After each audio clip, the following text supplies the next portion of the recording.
যেহেতু তুমি আমাকে চাইলেই পাচ্ছ, তাই আমার অনুপস্থিতির মর্ম তুমি বুঝতে পারছো না। তোমাকে আমার মর্ম বোঝাতে গেলে তোমার প্রতি আমাকে নির্দয় হতে হবে। এর ফলাফল তুমি চিন্তিত হবে, ভেঙে পড়বে। আমি তা চাই না, তাই তোমাকে আমার মর্ম বোঝাতেও পারি না।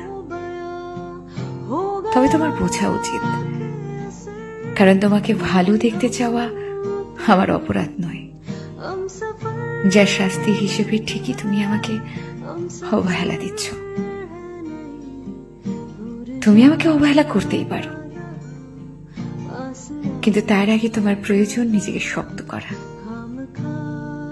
কারণ আমি যদি তোমাকে অবহেলা করার সুযোগ না দিই, তুমি কখনোই আমাকে অবহেলা করতে পারবে না।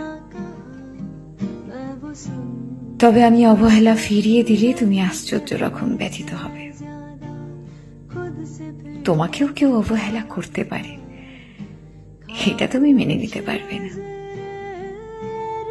কারণ তুমি অভ্যস্ত নও।